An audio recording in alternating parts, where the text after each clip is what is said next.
So, imagine this, right? You wake up and you're not just in a different city, you're in a completely different century. 1 minute, you're comfortable in your bed, the next, it's just cold, damp earth under your cheek. Yeah. And the smell, it's mud, and something else, something totally alien. And this world is just staring back at you, and not in a friendly way, deeply suspicious. Right. No time machine to hop back into, no handy guidebook from the future, just this chilling feeling that you are stranded, utterly alone, in a past you only know from textbooks maybe. Okay. Exactly. Today, we're doing a deep dive into what is basically the ultimate survival guide. What happens when a modern person, someone like you or me, accidentally gets, time traveled back to 14th century medieval England. And it's crucial, we're not talking about the romantic version. Oh, definitely not. No valiant knights coming to the rescue, no fair maidens singing. This isn't that. No. The sources we're looking at, they paint a picture that's, brutal, unforgiving. Yeah, think open sewers. Think chamber pots getting emptied right into the streets. Bread that's perpetually spoiled or hard as rock. And the social rules. Yeah. Incredibly rigid. So complex that, just bowing the wrong way or to the wrong person, that could get you flogged. Or worse. It's a place where every instinct you have, everything you rely on, like electricity, your phone, it all becomes an immediate liability, a danger even. Absolutely. So our sources for this deep dive, they come from these really extensive notes detailing this extraordinary hypothetical journey. They chronicle the painstaking, often pretty harrowing steps taken by a modern individual who's just thrust into this really distant past. And our mission here is to pull out the most critical bits of knowledge. How do you adapt? Yeah. How do you survive in a world with no electricity, no modern sanitation, not even the social rules we understand? We'll explore the immediate dangers, the existential threats right from the start, and the surprising ways identity works back then, how it's formed, how it's protected. It's almost primal. Yeah, and just the sheer grit needed. Just to survive another day, fumbling through dialects you barely recognize. Losing your last modern possession, pretending you know about saints you've never even heard of. What does it really take? Not just to exist, but maybe, just maybe, find some sliver of, peace isn't the right word, tolerance maybe. Tolerance, yeah. In a world so dramatically different. Okay, so let's start right at the arrival, that jarring moment. Right. The source paints this incredibly vivid picture, almost visceral, that first sensation, waking up the silence. So a different kind of silence. Totally different. Not the quiet we know, not the digital hush of a room or the hum of the fridge or distant traffic. This is deep, unnerving. The silence of no electricity, no machine. Exactly. It belongs to a place without any of that. Your hands are cold, the air's damp, you're lying right in the dirt. And that smell, damp earth, it's and the darkness. Oh, the darkness. It's not just nighttime dark, it's pitch. A total absence of light that our modern eyes used to some ambient light always being there. We're just not equipped for it. No, it's primal, disorienting, like a void. And what's fascinating, I think, is how immediately the environment just asserts itself. It overwhelms you. That total absence of light you mentioned, that's a profound shock. We're just so used to some light, even in rural areas now. Streetlights miles away, the glow from a town. Exactly. And then the smell. The source describes it as earthy, smoky. Yeah, wood smoke, wet leaves, manure, and something musky. Right, musky. Something you can't quite place, but it just clings to everything. And this isn't just, unpleasant. It's the smell of a world that hasn't been sanitized at all. It's the smell of life, I guess. Human life, animal life, all just coexisting without modern waste management. It's a fundamental assault on a modern body. We're built on generations of, cleanliness, engineered environments. This is the raw version. Absolutely. And think how fast your senses would just be overloaded, how disorienting it is when there are no familiar cues, no streetlights, no paved roads. The source mentions realizing how far back they were, not from a sign, but because there were no stone roads, fences, or chimneys. Right. Things you'd expect even in, say, the 18th century. Their absence points straight to the 14th century. Much more primitive than people often picture. That disorientation must be immense. And your first instinct, probably, reach for your phone. Of course. But it's useless.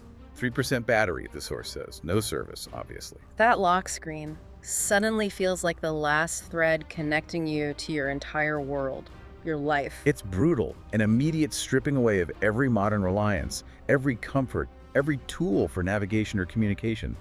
Gone. It's more than just technology failing. It's like a symbolic severing. Yeah. And that's when it hits you, that gut punch. You're not in Kansas anymore. Right. As the source says, you're in the English countryside. The time machine joke is long past funny. Now you need a plan. And the first rule, hilariously, don't panic. Yeah, right.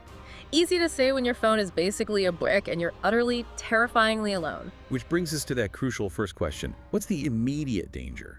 Like the very first thing you need to worry about. The source is really emphatic about this. Don't let anyone see you arrive. Right. It's not that medieval people were necessarily terrified of strangers, but they were very interested, as the text puts it. And interested isn't like friendly curiosity, is it? No, it born from a very insular world. Everyone knows everyone, or knows of them. Being too foreign, too different, that makes you an object of intense scrutiny. Talked about, questioned. Robbed. Or Or worse, forced into some story you can't control. That lack of anonymity, the suspicion. Yeah. It means camouflage is absolutely vital, instantly. You have to become unremarkable. Fast. Your very existence is an Nice. anomaly, and any visible sign of that anomaly, any otherness, is a direct threat. It's not just blending in, it's erasing yourself. Which leads straight to the most immediate survival tactic. Your appearance. Your clothes. Oh, absolutely critical. Life or death, really. Walking into a medieval town in jeans and a sweatshirt, the source calls you an alien. And it's true. Think about it. Synthetic fibers, machine stitching, zippers. None of it existed. Even the colors might be wrong.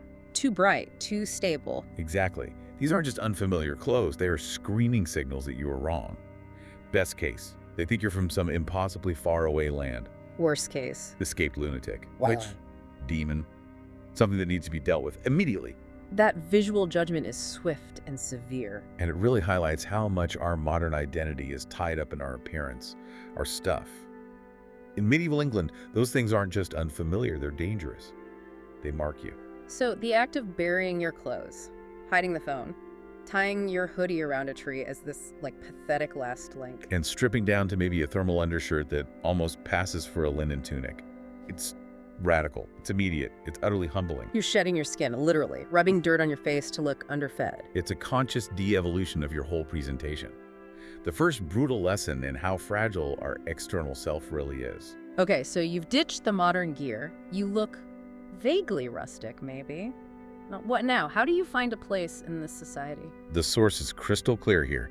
In the Middle Ages, everyone belonged to someone. To a household, a guild, a parish, a trade? Right. There was no concept of the lone traveler just passing through. No backpackers. Gap years. Exactly.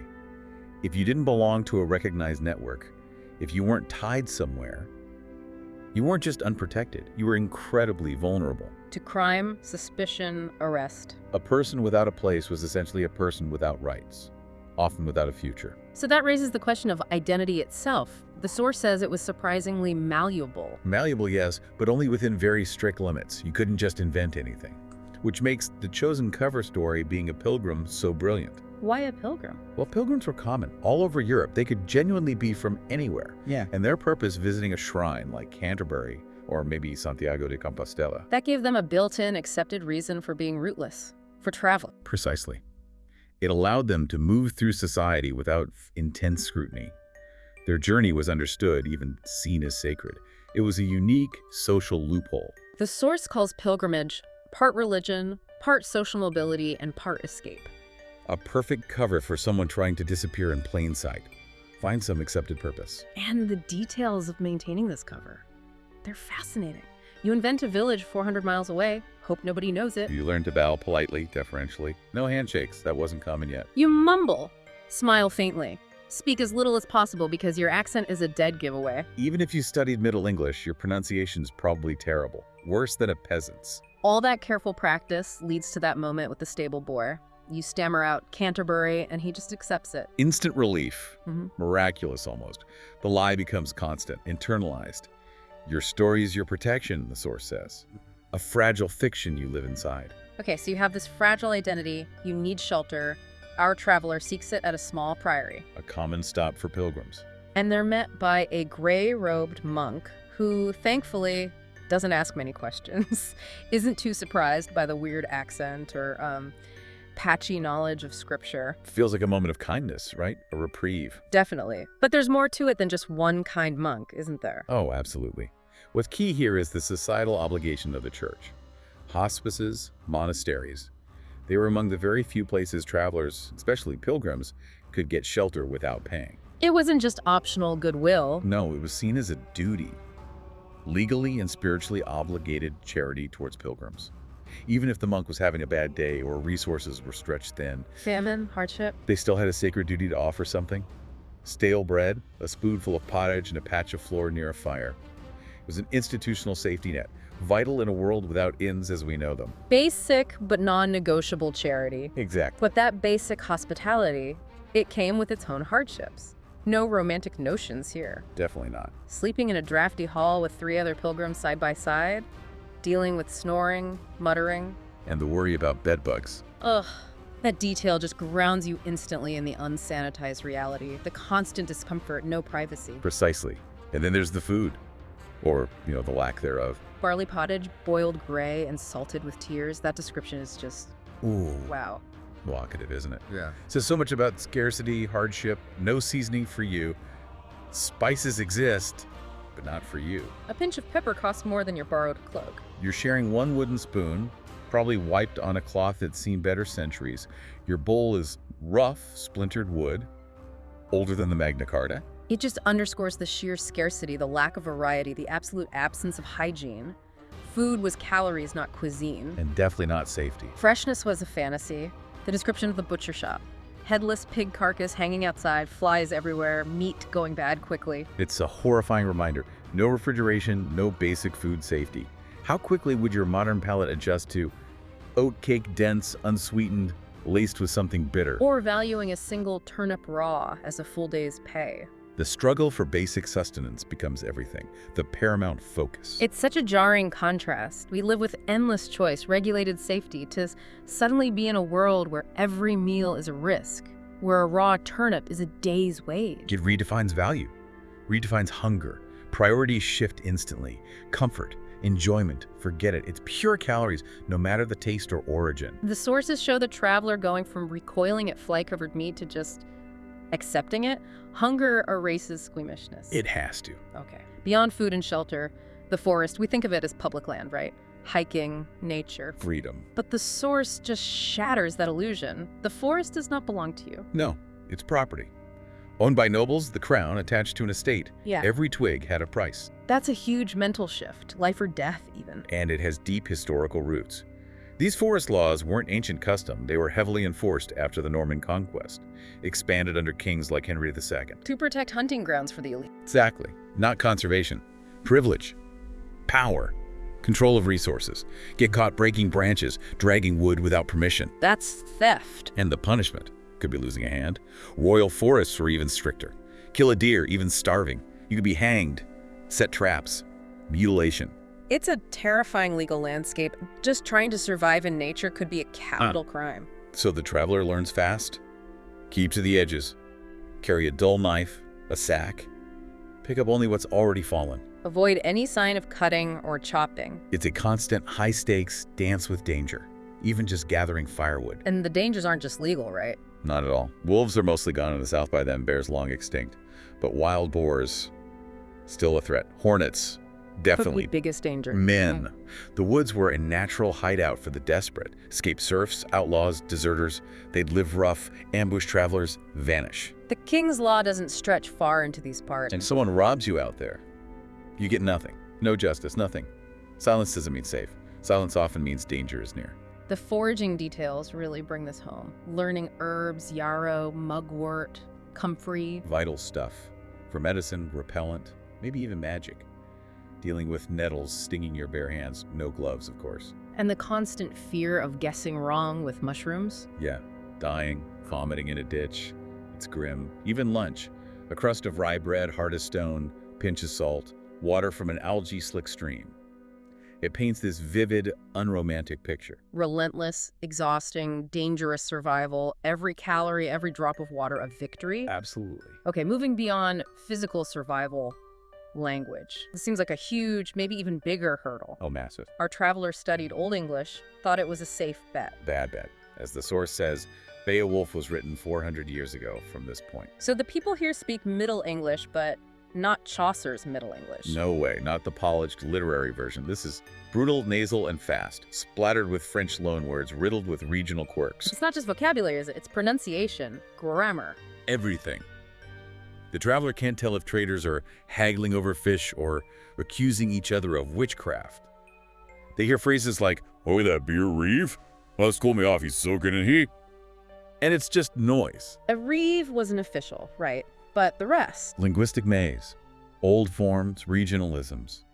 It's a barrier not just to talking, but to understanding their whole world, their cues, jokes, threats. The realization, my mouth is the real liability. The second you open it, you're a walking contradiction. Every word is a potential landmine. Think of the awkwardness, laughing nervously when a baker mentions a hedge priest sausage, having no idea if it's a joke, an insult. It's terrifying. You resort to miming. Hungry, rub your belly, tired, point at the sun and yawn. Humor is terrifying when you don't understand the punchline. Every interaction is a gamble. It's not just learning words, it's absorbing a whole cultural context centuries removed from yours. And the source points out something critical. Class is audible here. Not just an accent hinting at background. You can literally hear who owns land and who sleeps in a ditch just from how they pronounce the word bread. Exactly. Language is status. After the Norman conquest, French bled into English, but unevenly. Nobles spoke differently. Clipped, smoother dialect laced with Latin and French, signifying education, lineage. While peasants would bark with thick consonants and nasal vowels, more guttural. So every interaction is an immediate social test.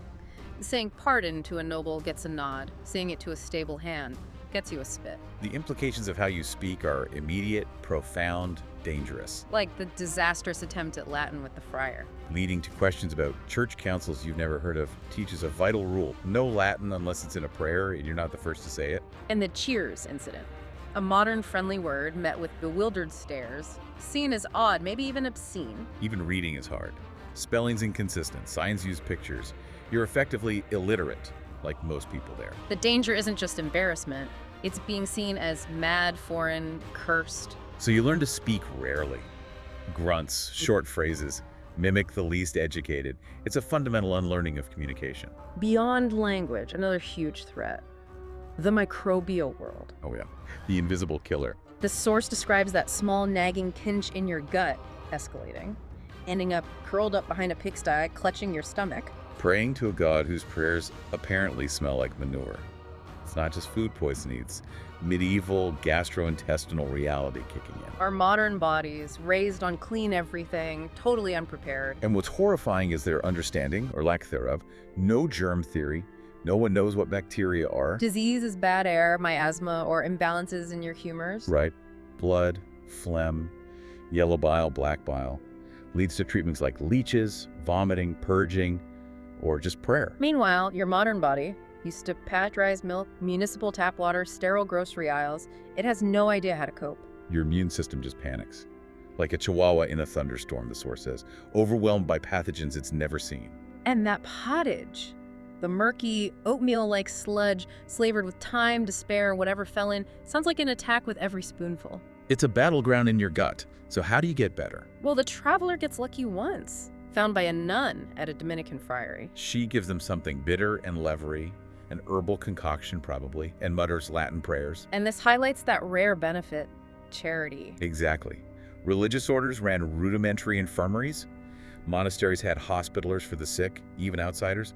Hospitality is sacred. A vital lifeline. But it contrasts sharply with the grim reality for most people. Horrifically sharp. Infant mortality was huge. 30–50% before age 5. Average life expectancy, around 35, skewed by child deaths. Few lived past 50. Illness wasn't a surprise. It was a companion, part of life, endured, expected. Conversations about it were stoic. It's the season, God's will, it happens. Pervasive fatalism. Surviving serious sickness in a world where many people didn't get better, where you could collapse in a gutter and not wake up, it puts modern medicine in perspective. Unbelievably privileged perspective. Small victories become monumental. Not vomiting. Washing your face in a clean stream. The overwhelming fact of not dead. It redefines good day, redefines health. Fear of illness is constant. Transforms every meal, every interaction. Okay, beyond biology. What about crime, security? Or the lack thereof. Imagine waking up, maybe after being sick, and your bag is gone, your last link. And the source is chilling. You've just been robbed and nobody cares. No police station, no 911, the local bailiff, he cares about taxes, not returning your missing socks. It's a world without the safety nets we assume exist. And theft. It's viewed differently. Completely. Theft is not an outlier, it's part of the natural order. Like mud, bad teeth, fires, a constant feature of life. Everyone's poor, desperate, anything unattended is considered up for grabs. So vigilance is exhausting, but necessary. Locals carry valuables tied on, hidden, sewn into clothes. Even a nun watches her coin purse. And reporting it gets you? Yeah. Or a shrug? A prayer? A prayer for your misplaced satchel. Maybe laughter. Of course it was stolen. No empathy. No action. But then a practical gift from a monk. A small rusted knife. Not for aggression. Deterrence. To carry always. It's practically a rite of passage if you're alone and extremely muggable. A symbol of self-reliance. Because actual law enforcement is inconsistent. Rare and wildly inconsistent. The constable's powers are local, limited. Priorities are landowners' fines, stopping tavern murders, not your stolen stuff. Guilds protected their own members. But outsiders, fair game. Punishments, if caught, were theatrical, gruesome, inconsistent. Pillory, branding, mutilation, hanging. But the real lesson, most thieves are never caught because no one is watching and no one really wants to. No incentive to help a stranger. None. So survival means adapting. Tying your coins inside your tunic, Yes. walking with a hand over it, recognizing shady behavior. Watching for someone following too closely, asking questions too casually. But the best strategy seems almost counterintuitive. The art of preemptive destitution. Exactly. Walk like you have nothing. Right. Dress shabbier than you need to. Pretend to limp. Make thieves assume you're not worth the effort. Embracing poverty as camouflage. The new life strategy. Be uninteresting. The source mentions learning from a pickpocket who couldn't rob the traveler. And instead, taught you how to walk like someone not worth robbing. Grim trust. It's not about strength or fighting back. It's about making yourself invisible to threat. A social null. Being noticed is dangerous. Which ties into the social hierarchy. The source describes sitting at the wrong table in a tavern. And nobody tells you why. Nobody needs to. You already know. You're not the same. Not in dress, posture, class. It's unspoken. Intuitive. Because social hierarchy isn't just about power. It's about place. Literally where you stand, where you sit. Class isn't a guess here. It's a script. Everyone plays their part. Reflected in every tiny cue. Who steps aside, who bows slightly, the tilt of a head, the cut of a tunic, the color of a belt. They're all signals, not fashion choices. Instantly defining status, how you treat others, how they treat you. It's cultural muscle memory. Deeply ingrained. And the traveler makes painful mistakes. Bowing too deeply to a merchant's wife. She laughs, her guards don't. Raising your voice at a servant. They spick in your stew, knowing you can do nothing. The baker's bluntness. Then you shouldn't be here. Fair. No room for modern ideas of fairness. And that advice from Will near the blacksmith. Yeah. You don't touch anyone wearing silk. Not even if they're choking. Wow. That's how absolute the rules are. Physical contact itself is a violation. It shows the limits on social mobility. Most people were born into their station and died in it. No resumes, no ID cards. Your clothes, speech, posture was your identity, telling everyone how to treat you. The very few who climbed ranks. Yeah. Church or military usually. Everyone else stayed put. So the traveler adapts by observing, noticing how even eye contact is stratified. Nobles don't look at merchants, merchants don't look at peasants, peasants don't look at anyone unless spoken to. The goal becomes becoming invisible, looked through you like a servant. And that's progress. Surprisingly, yes, it's safety. The exhaustion of carrying that weight of invisibility, dreaming of modern clarity like a line, a menu, a name tag. Just to know where you stand. But there's that ironic benefit. Being invisible means you overhear things. Plans, rumors, prices, secrets. You become a shadow with ears, gaining vital intelligence.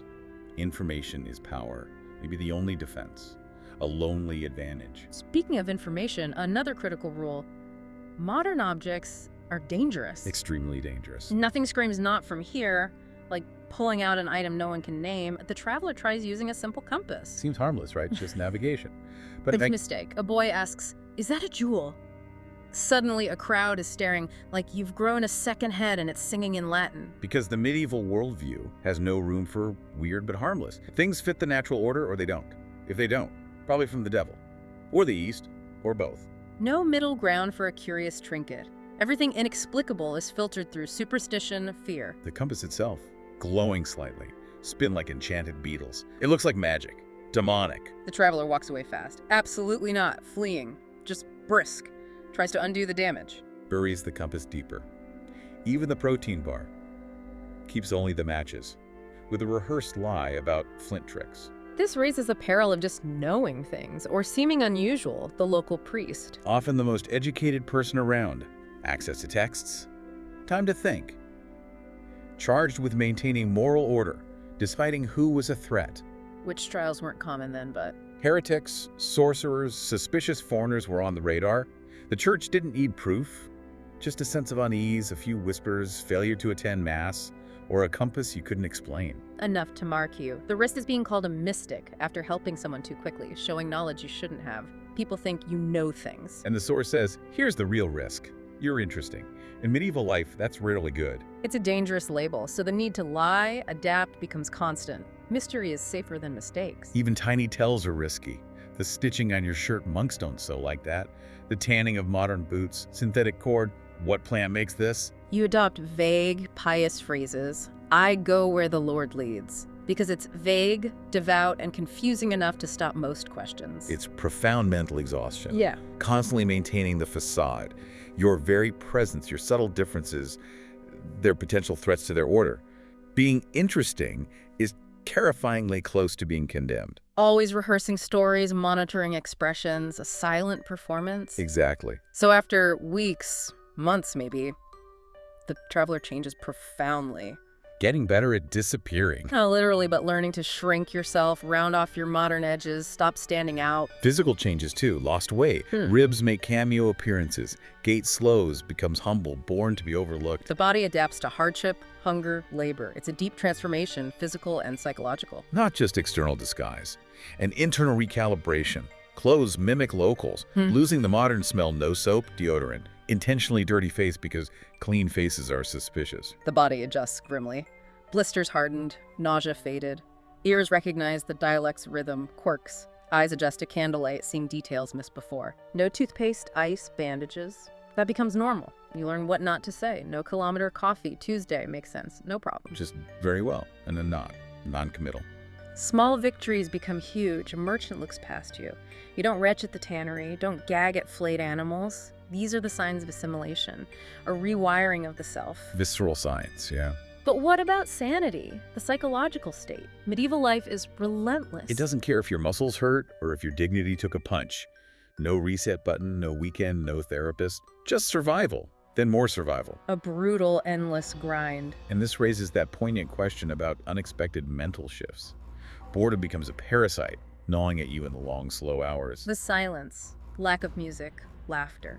Broken only by fire bells, footsteps, voices. Oppressive compared to modern noise. Yet, some unevolved sliver of your brain begins to like it. Not the filth or hunger, but the stillness, the clarity. How life strips down to raw need. Eat, sleep, work, survive. A simplification. Cutting out the emails, bills, passive chaos of our lives.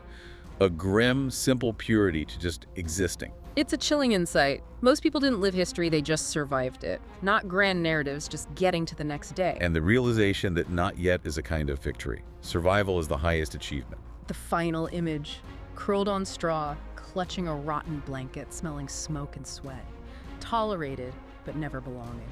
And for now, not dead.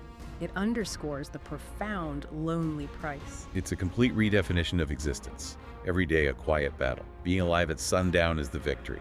No room for self-actualization, only persistence. What an incredible deep dive. Just wow. From that sensory shock to the subtle art of blending in, we've seen how everything, modern clothes, language, health, security, even time, becomes a liability, a danger. You trade your smartphone for dirt under your nails, casual chat for mumbled prayers, safety nets for a dull knife and constant fear. The ultimate lesson isn't just the physical hardship, it's the profound psychological transformation. Identity becomes fluid, a fiction you have to constantly maintain. Communication is a minefield. Invisibility is the only true safety. It's a world where, as the source says, lying is easy, living is not. So what stands out to you, our listener, in a world where being interesting is dangerous, where survival is this relentless daily struggle? What would you cling to from modern life? What would you cast aside? If your very presence was a threat, how long could you really disappear? How long could you become uninteresting and just exist?